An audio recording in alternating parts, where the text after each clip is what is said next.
Today, I am safe in his arms. I'm at that perfect place, in the presence of the Lord, a place that I like to meditate and bask in his glory.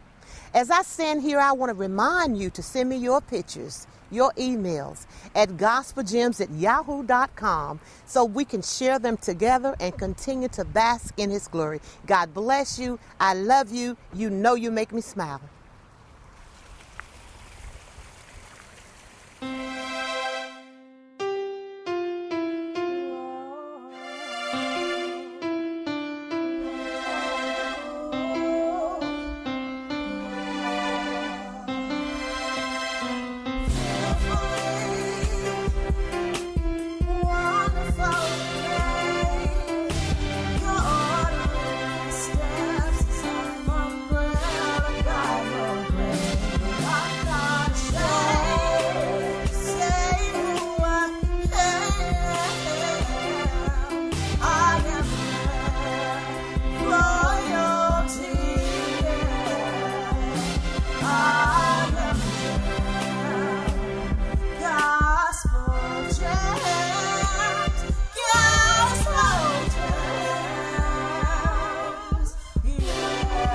God bless you, God bless you, God bless you. Early today, I want you to call that neighbor, text them, email them, and let them know that Gospel Gems is on the air. And today we're going to be doing a great interview. You know how we just love to get up close and personal with people in the area. And in the weeks to come, from here and there, we're going to be just exposing some of our area's best kept secrets. You know, we have some wonderful and blessed and gifted people, artists right in our area. So we don't always have to go way outside. We can just come right back in. I'm going to be bringing her in a few moments. But first, I want to read a few verses because I just feel that this is so true about many of our area people, and especially her. We're going to go to two familiar places. Proverbs 18:16. Many of you can quote it, but I'm going to read it. And this verse simply states that a man's gift make it room for him and bring it him before great men. Now that is so true, but in the meantime, while you're waiting for it to bring you before great men or women, always keep that gift polished, occupy till he comes, and just never get slack in it. Take that to heart today. Now let's go to Proverbs 17 verse 8. A gift is as a precious stone in the eyes of him that haveth it. Whithersoever it turneth, it prospers. So that's the way our gift is supposed to be doing. So we got to make sure that we're lining everything we do up with the Word of God.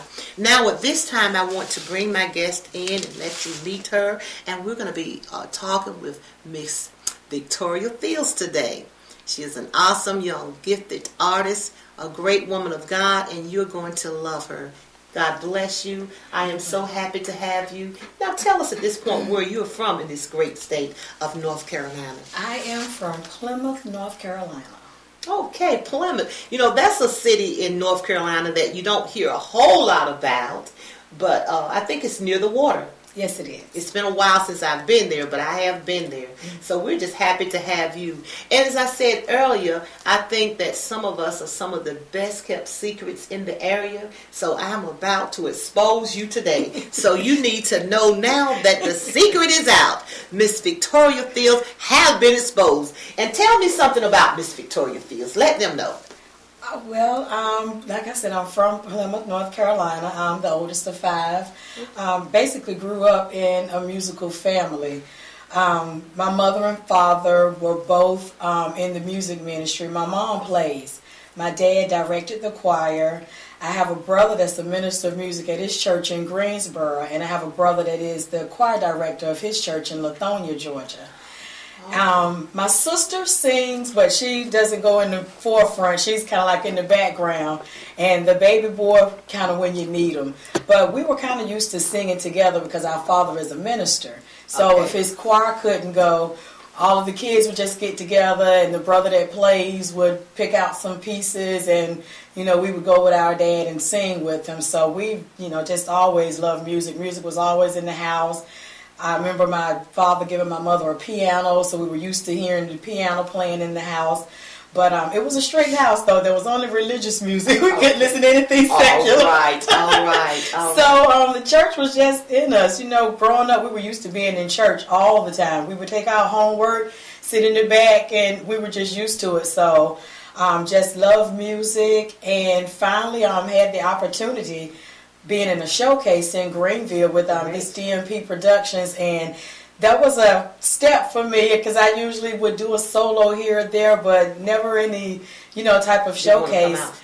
Yes, and just figuring I would do it to just kind of get a little experience, get some feedback. Never in my mind actually thinking that I would get first place. Wow. And so, which is leading up to me doing my first single because that was one of the prizes. So that was the fire that I needed to ignite it and get it going. Yes. That is so wonderful. As I said earlier, a man's gift will make room for him, but we don't need to put it under the table. We don't just need to keep it in the bathroom shower. We need to let it come out front that others will hear it. And when they hear it, they will see what the Lord has placed on the inside of us. So that is just totally awesome. You were saying how coming up you were never... you didn't get a chance to hear secular music in the house, but did you ever slip around and as we all do and hear a little bit? We would sneak. Now the thing about it was so funny. My sister and I, we shared a room, so when we would go to school, we would get our friends to record little cassettes for us because, of course, that was cassettes and everything. That was the day. And I had a little cassette player, and we would turn it on real low at night and try to listen to it. But I don't know how. But somehow, no matter where we hid them, if it was in the sock drawer between mattresses, you'd find it a couple of days later, and when you'd plug it in, you would hear the Mighty Clouds of Joy, the Sensational Nightingales. My father would find them and tape over. Okay. So it is a true saying that God's eyes are everywhere. Everywhere. I'm assuming that night he must could hear it. He heard it. He heard it and just never said anything. But we were just like, what in the world? So it would always be taped over. Okay, so that's mothers and that's fathers. We're going to get this word in them one way or the other. Who influenced you more in life? Who? I mean, is there a gospel artist, or was it your mom or your dad that influenced you most, or is it any particular artist that you said, oh, I just love her style? It was a combination because my mother was one of the lead soloists in our choir. Okay. So I was used to seeing her lead, and then later on when she started playing for the youth choir, if your mother plays for the youth choir and nobody else steps up to lead, you're kind of thrown there. You gotta lead. And you have to lead the song. And that was a big portion of it. And before we had the youth choir, we only had like a senior choir and adult choir. But I loved music so much that I remember we had green robes with these golden stoves, and I had a little one. Okay. So I could sing with the choir. Okay. And I just thought I was just, that was it. That was it. I was in the beginning, and I'd lead a little choir in. You really couldn't tell me anything. Right. And I loved it. But outside of like my mom and my dad, we grew up listening to a lot of James Cleveland and the Hawkins, but female people, it would have to be Tremaine Hawkins and Myrna Summers. Oh, yeah. I just went around the house. I believe I just wore down Unclouded Day because I would just play that over and over. Didn't she sing it? And between that and singing Tremaine Hawkins' Dear Jesus, I Love You over and over, because those were my two songs, and I would just play them and close myself off in the living room, and everybody knew I was in there just repeating it and just playing it. But those were, two early ones. And still to this day, I love Tremaine Hawkins and Myrna Summers. that is wonderful, because there again, that just confirms in my mind, my heart, my spirit, that the dream never died. Because basically, you don't hear Myrna Summers' name that much anymore. But even in you today, you're reconfirming the fact that, oh yeah, the music is great, and she's still in our heart, she's still in our soul. Every now and then I might YouTube some stuff on her and find her. But she was a great singer then, and I got the chance to catch her maybe 10 years ago in Greenville, and she still has the voice. And of course, Tremaine's voice, I don't think it's going anywhere.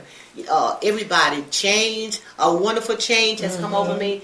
Absolutely awesome. Okay, so now you were used to singing at home with your church people. So how did you get the courage? What led up to you just going out for this project that you did in Greenville when you won? What opened that door? What gave you the strength?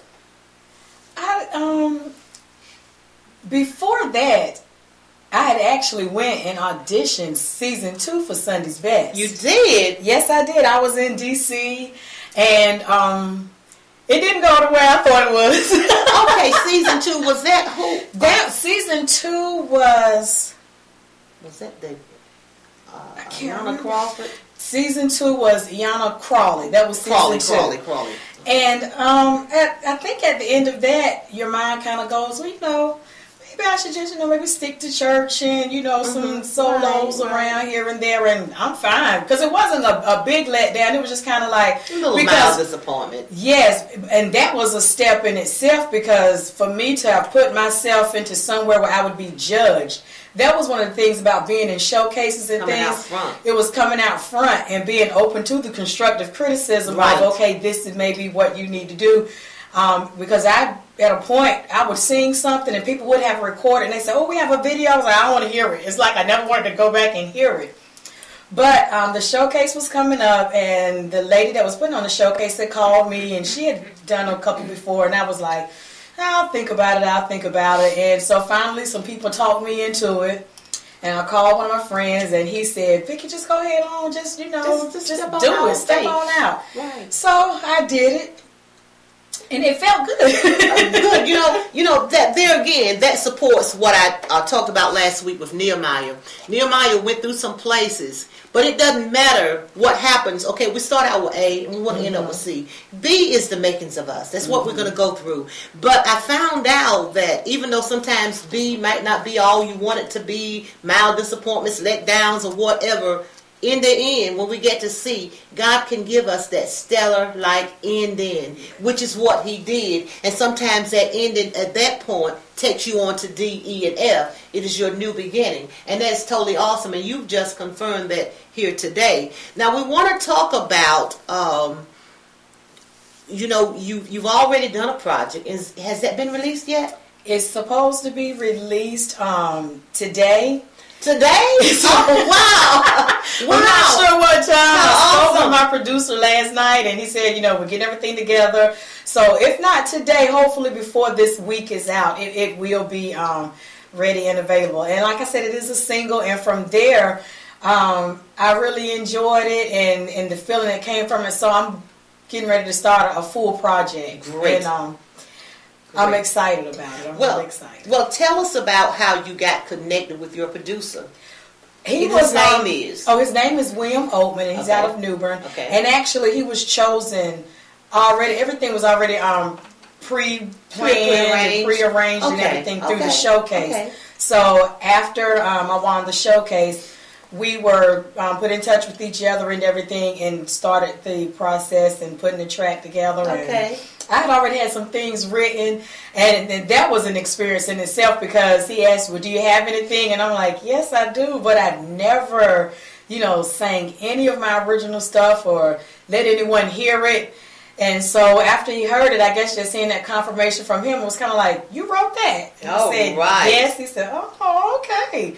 So just little things along the way that have just boosted my confidence. Right. And also the fact that this is something I've always had a desire to do it, but never would step out, because I always kind of felt like, well, I don't know, maybe I should, maybe I shouldn't. So I think God knew, okay, we're going to have to do something, because she is just going to keep sitting on the fence if I don't push her somewhere. You got to push them off sometimes. Stay right there. Stay right there. Don't you go nowhere, and don't you go anywhere either. Right now, we just want to pause, because she talked about the someday, which brings us up to the song that we have for you today. We're going to get back with Miss Victoria Fields, so stay there. But while we're waiting, I want to bring this DVD on for you, this video. You're going to love it. You're going to be blessed. You're going to be hearing from Shirley Murdoch, Beverly Crawford, Regina Bell, and yes, Kelly Price. They're going to be singing about someday. And I just want you to be blessed as you listen to these awesome women of God as we take a sip of our water. How did you like that? Did you like that? Oh, I know you did. And you know, I think it's just always so important to know that we're always, and we should always be, and they should always allow us to always be coming up behind our brothers and sisters in Christ who have gone on to pave the way, and in time, in God's time, His perfect timing, of course, He brings us from the backside to the front side, even as He is doing today with Miss Victoria Fields. Let's get back to her. Now let's go back to this, because everybody is now dying to know about that. It's Amazing. That's the name of the song? Yes. And you wrote It's Amazing? Yes. Okay. How did this song come about? I never know how songs really come about. It can be a thing where I'm really just sitting and it'll just come into my mind. But a lot of it is because going through some things and kind of wondering where is life going and what's going to happen, and changes and things that are happening in your life. And then when you reach certain, milestones age-wise, and things haven't happened, and you kind of find yourself almost getting ready to throw yourself a pity party, so to speak. Right. And then you just have to kind of catch yourself. It can be something as simple as you just look out the window and you go, okay, hold up, Victoria. Catch that. Stop. Because regardless to where you are right now and where you thought you would be, life is amazing. I mean, because one part of the song just says, how He made the sun, the moon, the stars, and just hung everything into space, and how He did it. So you're kind of like, if I serve a God that, does all that, when I look up, I know all of this stuff is in the universe. Nothing's falling. Everything is lined up. The world works the way it works, and it's just like, God is truly amazing. And because of that fact, whatever it is that I feel like is just all so totally wrong, and my life is just all completely out of whack, it's all going to line up eventually. You know what? I find I don't care where we are in life, what's going on, what's right, what's wrong, what's in between, what's over there, down there, around there. If we can stop and focus on the goodness of the Lord, we will all agree with what you just said, that life is amazing. And life does not stop because this didn't go the way I wanted it to. But what it does, it's going to encourage me to get up. If I've been knocked down, I'm going to get up and I'm going to come back stronger than ever. And because I know that God has placed a dream and a gift on the inside of each of us.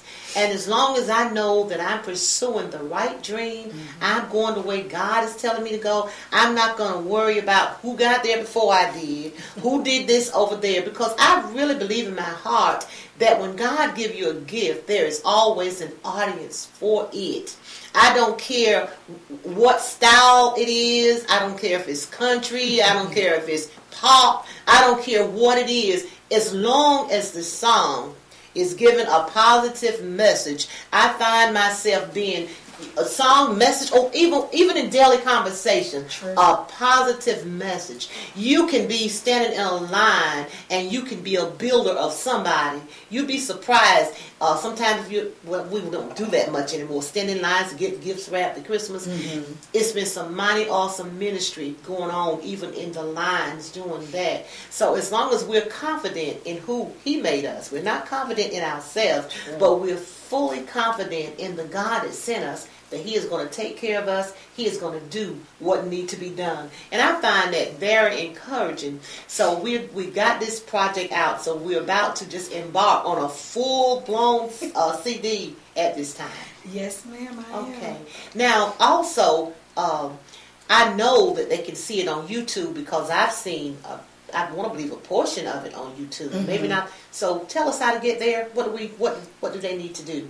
Well, actually, I do have a YouTube channel. It is great. It's Queenie, QUEENIE 1908. But actually, to get to that particular the clipping for that song, You can just go to my website. I have a website. It's Okay. www.victoriafieldsmusic.com. Great. And when you go to that website, if you scroll down on the right-hand side at the bottom, there is a little YouTube thing.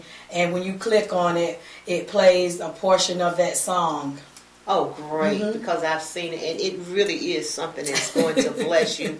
And this young lady really is somebody's singer, and you know, that is so great and so awesome. So at this point, you have seen what it's like to be kind of sitting on the sideline. What could you tell some other young aspiring singer, or maybe not even a singer, but they have a dream? What words could you give them on today?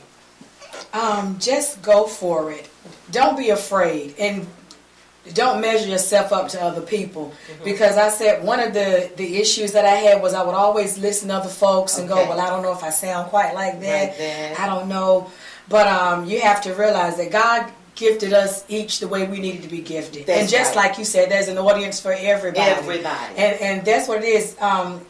Even if it doesn't go the way you think it should go, He knows already how it needs to work out, who you need to be in contact with. He knows who you need to bless. He knows the audience that needs to hear your ministry, whatever your ministry may be. Even if it's just things, I used to teach high school, and it was amazing, students wondering, what do they do after high school? Where do I go? I don't know. And, God will lead you, and He will guide you.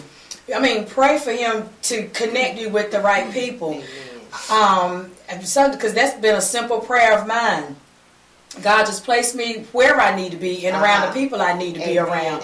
Because I'm for real. I said, I need an Elijah. Amen. Because I don't know the ropes and I don't know where I'm going.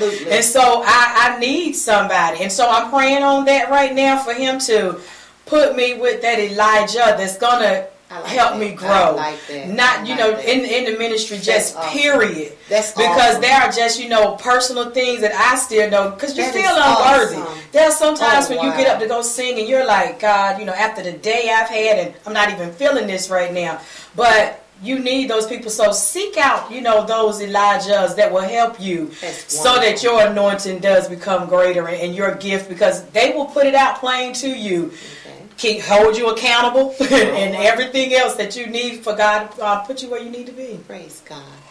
This went so quickly, so quickly. I hope you've been inspired, motivated. God bless you today. I hate to really rush off, but my time is gone. I love you. Continue to blossom where you are, and you just stay in that place, and God is going to gently lead you like a gentle stream. God bless you. Thank you so much for stopping by. See you next week. Thank you so much for coming. Thank you. God bless you. God bless you.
Well, God bless you. God bless you. You've caught me in one of my favorite places to pray, meditate, think about the goodness of the Lord. Here right by the water, and it's just a blessing to be here. Now, while I'm talking and while I'm reading, I want you to remember to send me all of your favorite places, your pictures of your favorite place of meditation, and we're going to share it with each other and just see how the Lord is blessing us. God bless you.